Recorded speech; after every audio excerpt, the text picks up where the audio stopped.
Bonjour YouTube. Allez, on enchaîne là parce qu'on est en plein live. On va se faire un café normand cette fois sur les élections canadiennes qui viennent d'avoir lieu. Comment fonctionne le Canada? Comment fonctionne le système politique canadien? Qui sont les nouveaux élus des parlements canadiens? Nous allons le découvrir à travers cette petite capsule que je vous prépare sur le fonctionnement du système canadien. Si ce format te plaît, YouTube, n'hésite pas, comme d'habitude, à liker, à commenter et à t'abonner. Ça me fera extrêmement plaisir et ça permettra de faire gagner en popularité ce format dans l'idée d'intéresser toujours plus de monde. Donc les élections canadiennes se sont tenues le week-end dernier. On vient d'avoir les résultats qui viennent d'être certifiés il y a quelques heures par le ministère de l'Intérieur canadien. Donc c'est du tout frais, c'est du tout chaud, même si ça date de quelques jours, hein. Mais c'est du tout frais, tout chaud au niveau de l'officiel. Avant de plonger dans le cœur des élections canadiennes, je vous propose une petite rétrospective sur qu'est-ce que le Canada, comment fonctionne-t-il et quelles sont surtout ses particularités vis-à-vis de la France. 80% de mon public est français, donc c'est pour ça que je propose cette petite rétrospective-là. On va parler histoire, on va parler colonisation, aménagement du territoire canadien et donc structure de la Fédération canadienne. Hop, et donc je vous propose d'entrée de jeu, une petite vidéo pour vous mettre dans le bain, quelques petites capsules vidéo qui vont vous permettre d'appréhender le sujet. On y va. Ah, ça lag encore. Ah non, c'est bon. Voilà, on va voir comment se structure le Canada depuis En 1867. 1867, l'acte de l'Amérique du Nord britannique crée le Dominion du Canada, une fédération dans laquelle le pouvoir est partagé entre un État central et des provinces.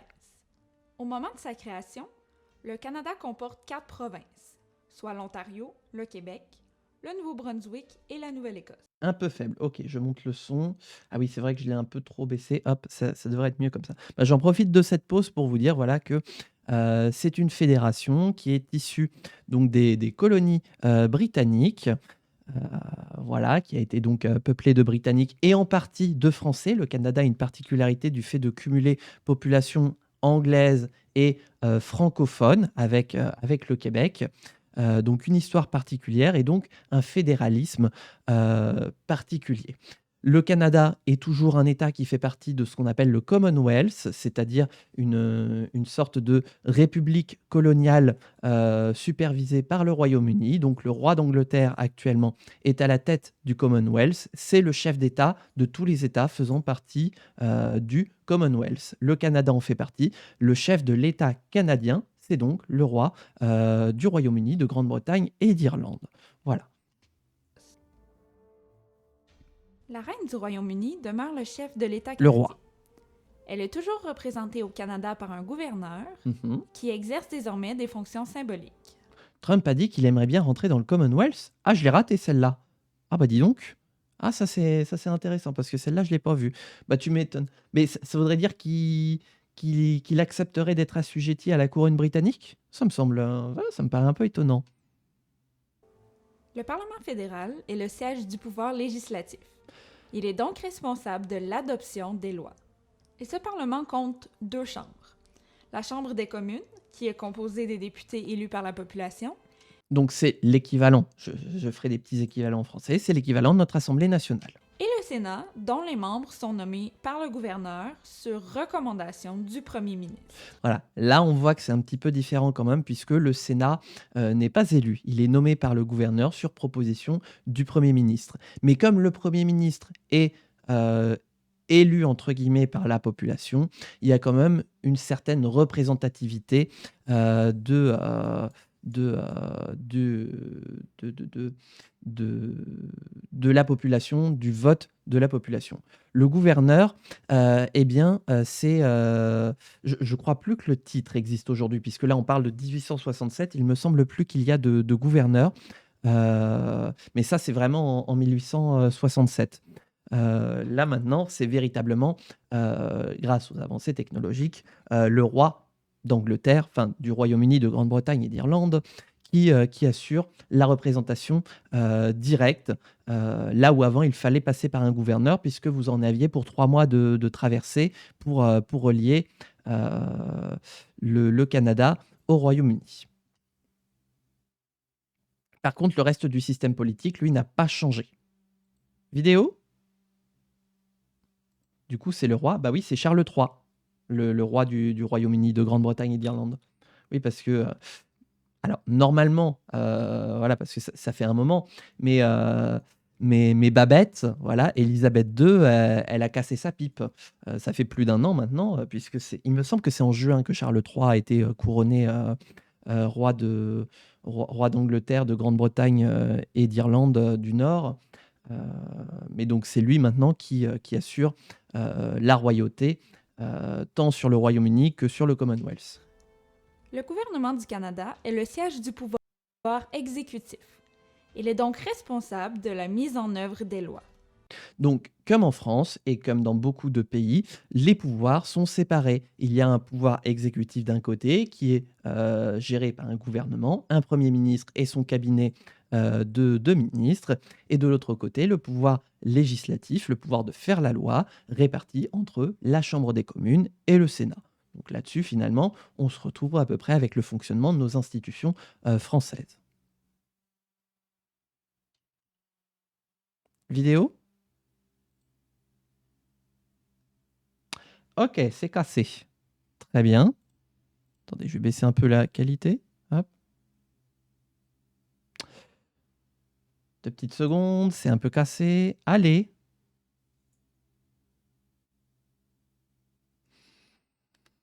Bon, qu'est-ce que je peux dire pour meubler? Parce que là, attendez, on va actualiser. En œuvre des lois. C'est le cabinet formé par le premier ministre et les ministres Oh là là, mais qu'est-ce qui se passe encore? Ça y est, j'ai encore des problèmes. J'arrive, hein. J'arrive. qui exercent ces fonctions. Voilà.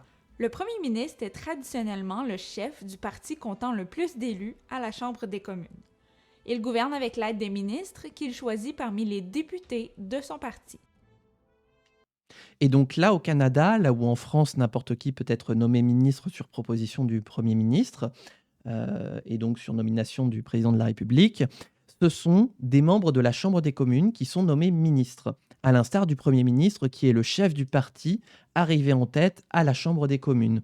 Voilà, donc ce sont des parlementaires qui deviennent ministres, qui donc cessent d'être parlementaires le temps d'être ministres, mais ce ne sont pas, enfin, c'est pas comme en France, comme je le disais, où n'importe qui pourrait être nommé ministre. La structure est similaire pour les provinces, mais comporte tout de même des particularités. Donc ça, c'est à l'échelle nationale, puisque du coup, il y a aussi, on est dans une fédération, il y a une échelle régionale avec son organisation du territoire. Mais c'est la coalition généralement un peu. Bah, je disais le parti quand c'est une majorité absolue. Après, on le verra plus tard, mais il y a des fois des majorités relatives et ça implique de discuter avec les copains. Voilà. Donc, on a vu au niveau national comment se structurait le pouvoir national. Nous, on a un État, une république une et indivisible, telle qu'elle est écrite dans la Constitution, mais avec une organisation décentralisée. C'est-à-dire que les collectivités locales ont quelques pouvoirs, avec une organisation spécifique, des conseils municipaux, des conseils départementaux, des conseils régionaux, avec chacun leur fonctionnement. Au Canada, ils font très simple. Au Québec, c'est le lieutenant-gouverneur qui représente la reine et qui exerce les fonctions symboliques. Le Parlement provincial, qui est le siège du pouvoir législatif, est formé par l'Assemblée législative et le Conseil législatif. Les députés élus par la population forment l'Assemblée législative et les membres du Conseil législatif sont nommés par le lieutenant-gouverneur sur recommandation du Premier ministre. Donc vous vous dites, mais ça ressemble un petit peu au niveau national. C'est exactement ça. On change juste les noms et on recommence. Donc c'est-à-dire que dans chacune des provinces du Canada, eh bien en fait chaque pouvoir est nommé de la même façon. Donc grosso modo, il y a la même assemblée pour représenter une région comme à l'échelle nationale. Donc il y a vraiment le même fonctionnement et vous allez le voir avec le fonctionnement local aussi, puisque localement il y a des ministres. Eh bien, le fonctionnement est exactement pareil qu'au niveau fédéral. Ça y est, ça saute encore.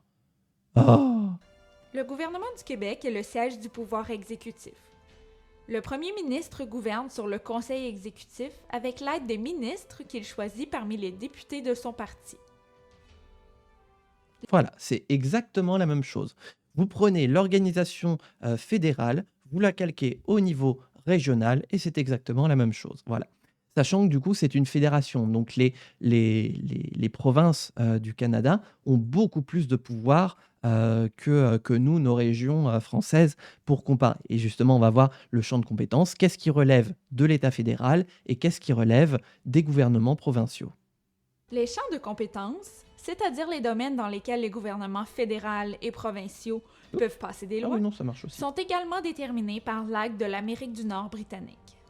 Les provinces sont entre autres responsables de la santé et les services sociaux, l'éducation, le droit civil, les municipalités et les terres publiques.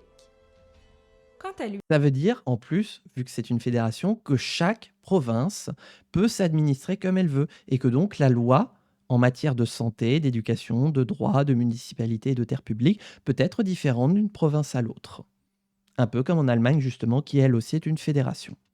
l'État fédéral a notamment la responsabilité de la défense du pays, Ou comme aux les banques et la États-Unis. monnaie, les postes, la navigation et les pêches, les nations autochtones et le droit criminel.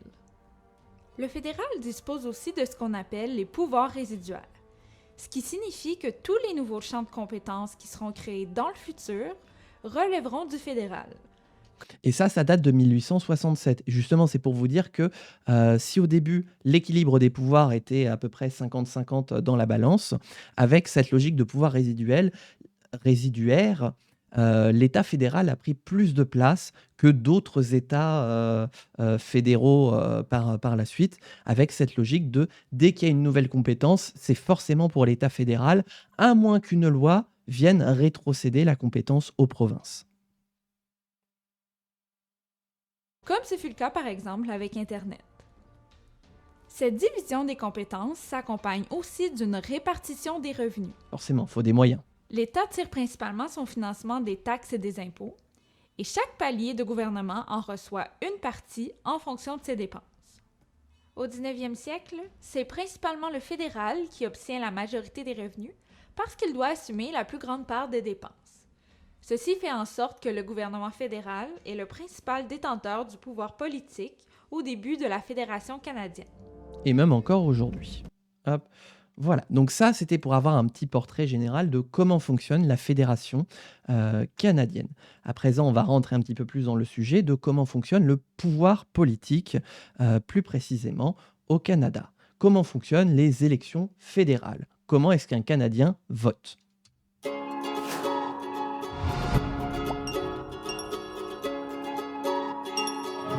Environ tous les 4 ans, les Canadiens se rendent aux urnes pour élire les députés qui décideront de l'avenir du Canada. Selon la loi électorale du Canada, les élections fédérales doivent avoir lieu tous les 4 ans et se tenir en octobre. Par contre, un premier ministre peut déclencher une élection à tout moment, tant que ce n'est pas plus de 5 ans après la dernière élection. Donc c'est vraiment le Premier ministre qui a le contrôle sur l'organisation des élections. Mais la loi dit bien que c'est tous les 4 ans. Là où en France, c'est vraiment écrit dans la Constitution, par exemple pour l'élection présidentielle, c'est 5 ans à partir de la date où les dernières élections se sont tenues, sauf cas de démission, etc. Voilà. Mais nous, en France, c'est le Conseil constitutionnel qui vérifie que c'est bien appliqué. Là, c'est vraiment le Premier ministre qui organise l'organisation des élections, justement. Alors, comment se déroule l'élection? À la demande du premier ministre, le ou la gouverneure générale ordonne la dissolution du Parlement et l'émission d'un bref d'élection. Cela signifie qu'une élection fédérale est déclenchée. Oui, puisque du coup, ce sont les provinces qui appellent les élections dans chacune de leurs provinces. Donc c'est le Premier ministre national qui demande aux assemblées locales de convoquer les élections nationales. Le Canada est divisé en petites régions géographiques appelées circonscriptions. Comme en France. Une course électorale a lieu dans chaque circonscription pour élire une personne qui représentera les habitants de la circonscription. C'est ce qu'on appelle le scrutin majoritaire. Les partis politiques choisissent des personnes pour représenter leur parti et entrer en compétition pour remporter un poste de député. Ces personnes sont appelées des candidats. La plupart des candidats appartiennent à un parti politique, mais certains se présentent comme indépendants. Les partis et les candidats communiquent aux électeurs leurs idées et leur vision du Canada et tentent de les convaincre de voter pour eux. Le jour du vote, les électeurs reçoivent un bulletin de vote sur lequel figurent les noms de tous les candidats dans leur circonscription. Ils marquent ensuite leur choix pour un candidat sur le bulletin. Après l'élection, les bulletins sont comptés et le candidat ayant obtenu le plus grand nombre de votes dans chaque circonscription devient député. Là, ça change un petit peu par rapport à la France. Le Canada fonctionne avec le système électoral du vote majoritaire par circonscription, comme pour les élections législatives en France actuellement. C'est-à-dire qu'on découpe le territoire en un certain nombre de circonscriptions dans lesquelles, à l'intérieur, chaque candidat va s'affronter. En France, les candidats s'affrontent au premier tour et sont qualifiés au second tour ceux qui atteignent un certain nombre de voix. C'est un peu compliqué parce qu'en France, on n'a pas, enfin, c'est un peu galère le majoritaire à 2 tours pour les législatives, mais grosso modo, à partir d'un certain score, vous pouvez être qualifié au second tour. Peut y avoir 2, 3, 4 adversaires à un second tour. Au Canada, ce n'est pas le cas. C'est un scrutin majoritaire, donc tout le monde se fout sur la gueule dans chacune des circonscriptions. Et le gagnant, c'est celui qui arrive en tête, peu importe le résultat, peu importe, oui, le résultat obtenu, c'est celui qui est en tête d'une majorité absolue ou relative qui est élu et qui part donc au Parlement fédéral à Ottawa. Voilà, donc là, c'est ce qu'on appelle, c'est le système d'ailleurs anglais qui vaut dans la plupart des pays du Commonwealth, qu'on appelle First Past the Post, qu'on traduit en français par premier arrivé, premier servi. Tu es en tête, c'est toi qui es élu. Voilà. Donc du coup, les élections canadiennes, et d'ailleurs dans tous les échelons, c'est à un tour. Là où nous, on doit voter à chaque fois à plusieurs tours, sauf s'il y a majorité absolue. Là, au Canada, c'est véritablement un tour, et peu importe la majorité, celui qui est en tête a gagné. Voilà. Ce système permet donc l'émergence de majorités au Parlement canadien, avec plusieurs partis centraux qui organisent la vie politique, et à chaque fois une assez large majorité pour pouvoir gouverner. À peu près à chaque fois, j'aurai l'occasion d'y revenir. Ne spoilons pas encore, on n'y est pas encore. Les députés se réunissent à la Chambre des communes pour représenter les intérêts des habitants de leur circonscription. Le parti politique qui compte le plus de candidats élus forme généralement le gouvernement et son chef devient le premier ministre. Les élections fédérales sont importantes car elles nous donnent l'occasion d'orienter les travaux du Parlement et les lois qui nous concernent tous. Votre voix compte. Voilà, donc bon, si vous êtes Canadien, effectivement, j'allais vous dire allez voter, mais c'est un peu trop tard. Voilà, mais pensez à aller voter aux prochaines élections. Et ça vaut aussi pour vous, Françaises et Français. Le vote est important.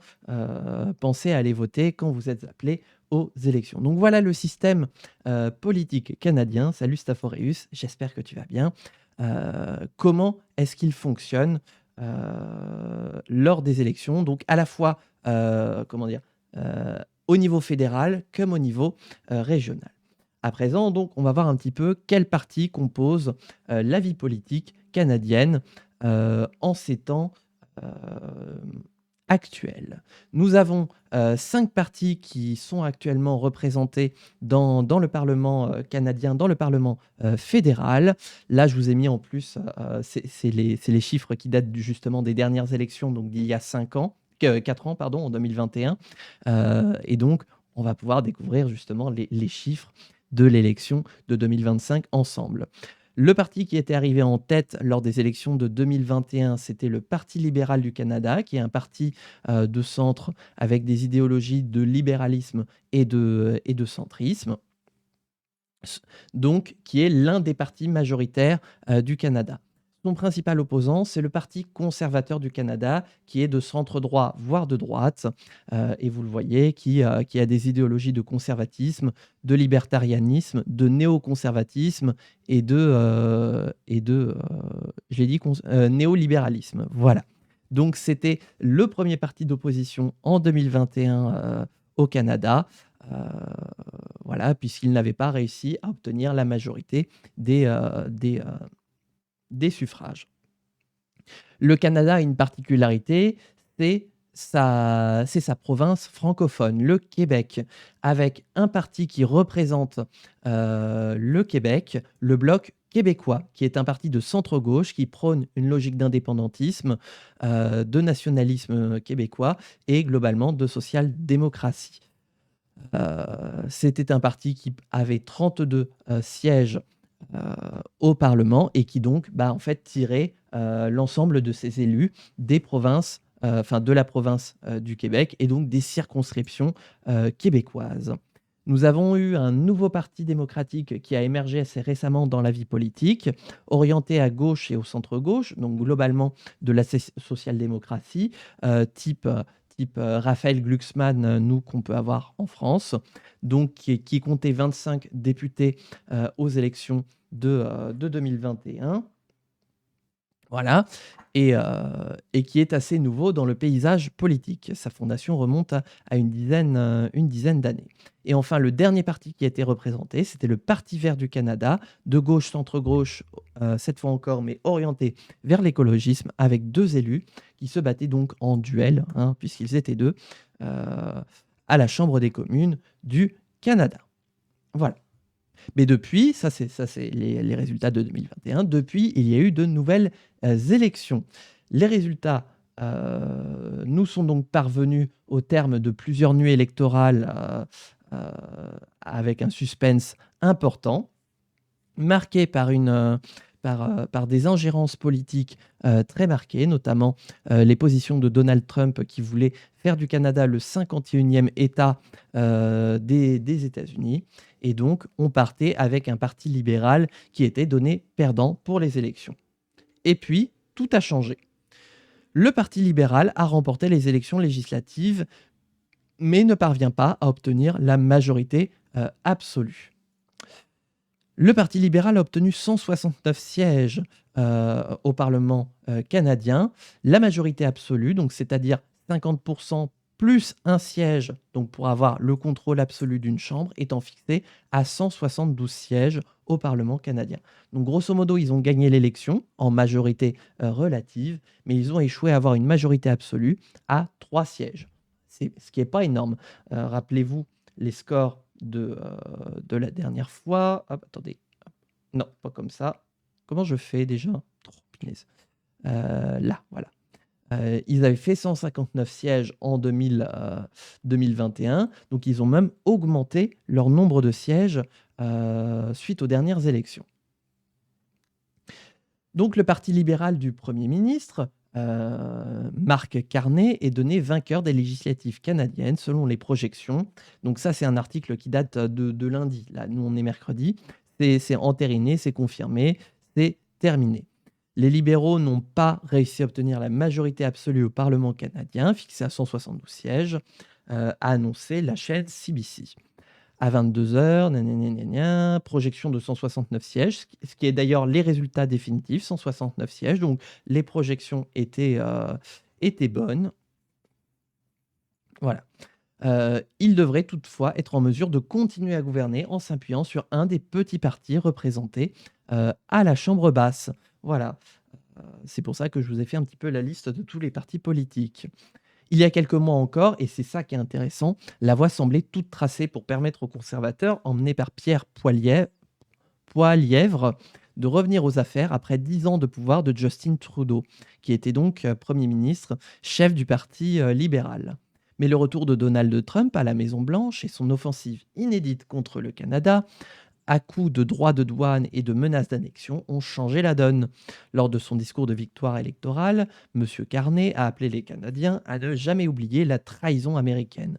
Notre ancienne relation avec les États-Unis est terminée, car le président Trump tente de nous briser pour nous posséder, a-t-il également déclaré, appelant le pays à l'unité pour les difficiles mois à venir et qui exigeront des sacrifices. Chose intéressante, c'est que les circos NDP ont beaucoup voté pour le...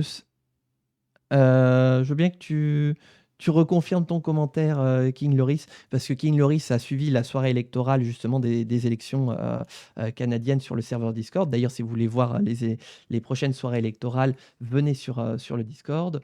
Ont beaucoup voté pour le CPC. NDP, déjà, c'est NDP, donc le nouveau Parti démocratique. Donc les circonscriptions du nouveau Parti démocratique ont beaucoup voté pour le CPC. Donc le Parti conservateur, c'est ça? Ah oui, donc il y a eu un glissement vers la droite, en fait, du coup. Donc M. Poilièvre, le perdant, a promis de travailler avec le Premier ministre Mark Carney pour défendre les intérêts du Canada face aux attaques de Donald Trump. Les conservateurs travailleront avec le Premier ministre et tous les partis pour défendre les intérêts du Canada et obtenir un nouvel accord commercial qui met les droits de douane derrière nous tout en protégeant notre souveraineté.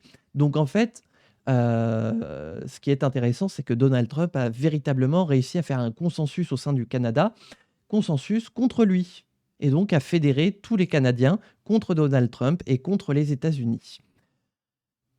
Pour le ministre Stephen Guilbeault, les nombreuses attaques du président Trump sur l'économie canadienne, mais aussi sur notre souveraineté et notre identité même, ont vraiment mobilisé les Canadiens. Bon, c'est à peu près ce que je viens d'expliquer.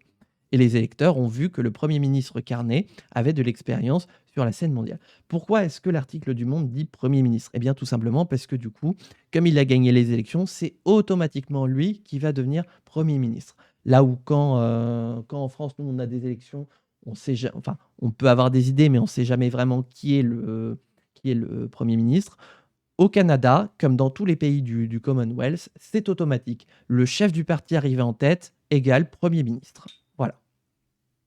Donc c'est pour ça qu'on l'appelle déjà Premier ministre, même si ce n'est pas encore officiellement le cas. Il n'y a pas encore eu la passation de pouvoir à l'heure où je fais ce stream.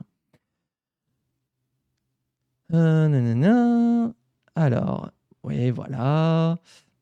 Les États-Unis ont félicité Mark Carney. Les relations entre les États-Unis et le Canada restent parmi les plus compréhensives au monde, a fait valoir la porte-parole du département d'État Tammy Bruce dans une première réaction officielle, donc du côté des États-Unis.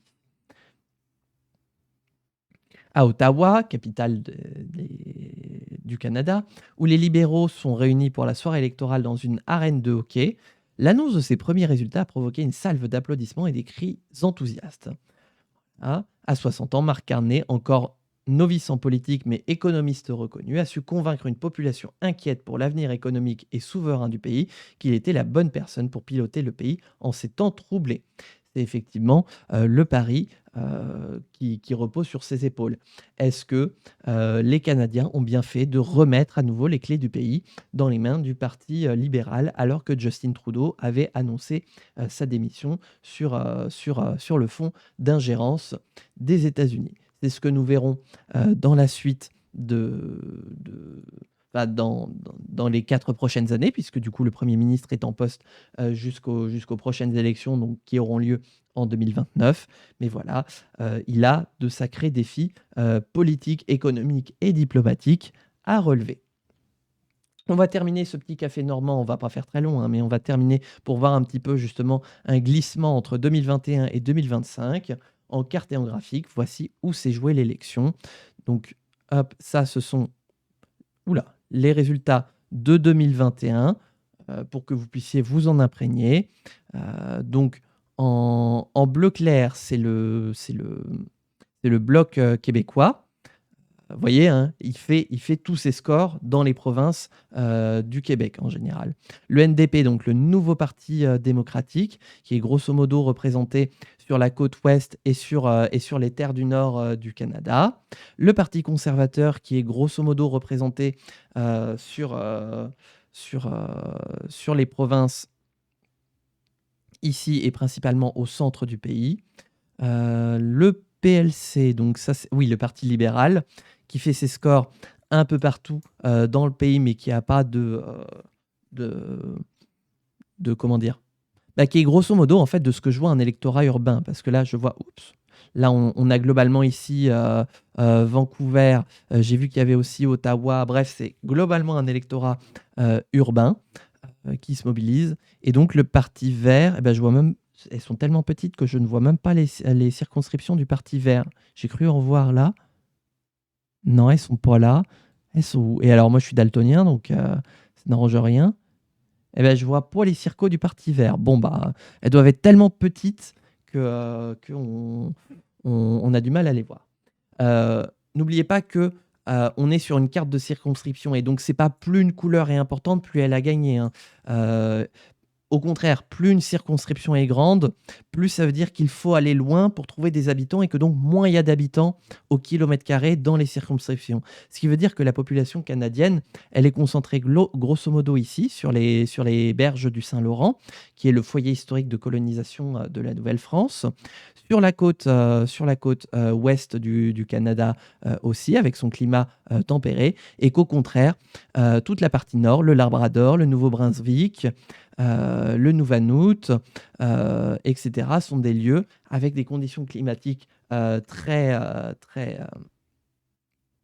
dures et qui donc ne sont pas propices à l'établissement de beaucoup de populations. Donc grosso modo, les élections se jouent principalement dans ces secteurs-là du Canada. Donc là, on a le comparatif. Je vais zoomer un petit peu pour que... Non, tu veux pas zoomer? Ah, mais il a zoomé au mauvais endroit. Attendez. Hop, j'arrive. Voilà, un petit comparatif, encore un peu. Un petit comparatif sur le résultat des votes. Grosso modo, les deux partis majoritaires se sont renforcés. En 2021, le Parti libéral faisait 32%, il monte à 43%. En 2021, le Parti conservateur faisait 33%, il en fait maintenant 44%. Au détriment un petit peu du bloc québécois, mais surtout du nouveau Parti démocratique qui s'est considérablement réduit entre 2021 et 2024. Et pareil pour le PPC. Alors c'est quoi le PPC? Tiens, je ne le connais pas lui. Qui lui aussi s'est affaibli. Voilà. Donc on a comme ça les changements de siège entre 2021 et 2024. Donc vous voyez que non seulement ils prennent dans les pourcentages, mais que ça s'inscrit aussi en termes de sièges. Le Parti libéral a gagné une quinzaine de sièges entre 2021 et 2025. Le Parti conservateur, lui, a gagné une trentaine de sièges, donc pratiquement 2 fois plus que le Parti libéral. Au contraire, le Bloc québécois a perdu une dizaine de sièges. Le nouveau Parti démocratique, lui, a perdu une vingtaine de sièges, donc c'est très compliqué pour eux. Et les écologistes, qui étaient deux, se retrouvent tout seuls maintenant. Voilà, un petit peu les écarts. Donc on a les résultats locaux dans chacune des provinces du Canada. Donc on a l'Alberta, la Colombie-Britannique, l'Ontario et le Québec, et avec précisément un focus sur le Québec, puisque particularité francophone oblige. Voilà, donc le fait que le Bloc québécois a perdu pas mal de sièges. Qu'est-ce qu'on a d'autre? Les résultats sur Montréal, où c'est grosso modo le Bloc québécois, Ah, il y a un petit élu du nouveau Parti démocratique, et le reste au Parti libéral qui ont gagné. Donc l'agglomération de Montréal vote grosso modo pour a voté uniquement pour ces 3 partis-là, ou du moins a qualifié des élus de ces 3 partis-là, tandis que dans l'agglomération du Grand Québec, on a voté principalement pour le Parti conservateur, à une très large majorité, puisque toutes les circonscriptions, sauf une, sont remportées par les conservateurs. Et de l'autre côté, c'est 2 circonscriptions. Ok, Québec-Centre et Louis-Hébert, qui sont remportées par les libéraux. Voilà. Dans les prairies, Donc, ce qu'on appelle les prairies, c'est le nord du pays, euh, avec les grandes circonscriptions et les principales villes qui les composent, avec grosso modo un score marqué pour le Parti libéral, mais surtout pour le Parti conservateur, puisqu'il fait aussi des bons scores au niveau des petites circonscriptions. Et donc, un reliquat du nouveau Parti démocratique, donc qui est grosso modo un électorat urbain dans les 3 principales villes des prairies. Dans l'ouest, on retrouve notre répartition des 3 principaux partis et bien sûr la dernière circonscription verte qui est dans l'État de Victoria, à côté de Victoria. Il semble important de dire que le leader des conservateurs et du NDP n'ont pas gagné leur siège. Oui, effectivement, ouais. Le chef du parti conservateur a perdu son siège lors des élections. Et donc, ça a été une double déculottée pour lui ce soir-là, lors des élections canadiennes, puisque du coup, non seulement son parti n'a pas gagné les élections, mais lui non plus n'a pas gagné, ce qui fait qu'il n'aurait pas pu être Premier ministre. Et c'est pareil pour le NDP, donc le nouveau Parti démocratique, où son chef a perdu les élections aussi. L'Ontario, voilà. Un zoom sur le Grand Toronto. Voilà, avec la différence avec 2021 et 2025. Et donc là, les provinces de l'Atlantique, avec Brunswick et Terre-Neuve, qui grosso modo sont répartis assez égalitairement entre conservateurs et libéraux. Alors, dans plus de 80 circonscriptions, le parti qui a remporté le siège l'a fait avec une avance d'au moins 30 points de pourcentage, mais environ dans 90 circonscriptions, l'écart entre le parti gagnant et le rival le plus proche était de moins de 10 points de pourcentage. Donc dans un tiers des circonscriptions, les députés ont été élus avec plus de 30 points d'avance sur celui qui était tout de suite après eux. Et à l'inverse, dans un autre tiers des circonscriptions, l'élection s'est jouée à moins de 10% entre les 2 candidats. Et donc, ça a son importance, puisqu'il n'y a pas de second tour. Voilà. Et on voit, voilà, où est-ce que ça se joue principalement. Donc, plus c'est foncé, plus il y a d'écart entre les élus. Et donc, grosso modo, c'est dans les terres intérieures, là où, grosso modo, le parti conservateur a fait ses plus gros scores, qu'on note les plus grosses disparités de scores. Donc, ça veut dire que cet endroit, dans les prairies, c'est un fief conservateur, puisque les conservateurs sont élus très largement. Mais du coup, ça fait que derrière, ils ne sont pas en mesure de gagner les autres circonscriptions. Et le leader du NDP a démissionné. Ah ouais? Ah bah oui, il doit laisser la place certainement à quelqu'un d'autre élu du coup. Le taux de participation. Cette fois, plus de 7,2 millions de personnes ont voté par anticipation, un record selon Élections Canada. C'est dans la circonscription du chef conservateur, bah tiens justement, Pierre Poilièvre, donc qui s'appelle Carleton, que le plus de Canadiens ont voté, soit plus de 43 394. Plus de 37 000 personnes ont exercé leur droit de vote dans Saanich Gulf Island, la circonscription d'Elizabeth May. On ne connaît pas ces noms, donc voilà. Dans 17 circonscriptions, plus de 30 000 personnes ont voté par anticipation. Le taux de participation se situe jusqu'ici à plus de 66%, une hausse par rapport aux élections de 2021, qui a été même qualifiée de 68,2%, ce qui est du coup intéressant. Voilà, ça montre à quel point les questions internationales ont favorisé un regain dans l'électorat. Forcément, hein. Tiens, on voit la carte du Canada. La frontière principale du Canada, c'est les États-Unis. Donc, quand ton voisin se montre belliqueux, forcément que ça incite à voter. Mais du coup, en 2021, la participation était de 62%. Elle aura bondi de pratiquement 6 points de plus par rapport à la dernière fois. Voilà. Donc, c'est un petit tour du résultat des élections canadiennes. Donc, nous nous retrouvons avec un parti libéral qui est en majorité relative, mais qui a renforcé sa majorité, qui va donc pouvoir continuer d'exercer le pouvoir en s'appuyant sur un des partis d'opposition. Un parti qui contre toute attente, qui a été donné perdant pendant, jusqu'au vraiment, je crois que c'est à partir de février que ça a commencé à changer. Euh, donc, qui était donné perdant et très largement aux élections. Les conservateurs avaient un boulevard pour gagner et finalement l'électorat canadien s'est mobilisé en faveur des libéraux. Voilà un petit peu pour ce Café Normand spécial élection canadienne. J'espère qu'il vous aura plu, que vous aurez appris quelque chose. Oui, effectivement, c'est lié à la démission de Justin Trudeau qui a enfoncé le Parti libéral et qui, mine de rien, a su remonter la pente, notamment grâce aux déclarations de Donald Trump. Voilà. Donc, comme je disais, j'espère que vous aurez appris des choses pendant ce Café Normand sur les élections canadiennes. Si jamais vous avez des suggestions à apporter YouTube, n'hésitez pas à le faire. Et si vous voulez suivre d'autres soirées électorales, que ce soit sur des élections françaises ou bien des élections internationales, n'hésitez pas à rejoindre le serveur Discord. On a un salon soirée électorale qui nous permettra donc de suivre des élections et de faire des cafés normands par la suite sur les élections qui ont lieu au fur et à mesure dans le monde. Voilà. Donc n'hésite pas, YouTube, avant de partir, de liker, de commenter et de t'abonner. Et puis j'ai envie de dire, on se retrouve bientôt, puisqu'il y a les élections canadiennes, les élections australiennes qui arrivent.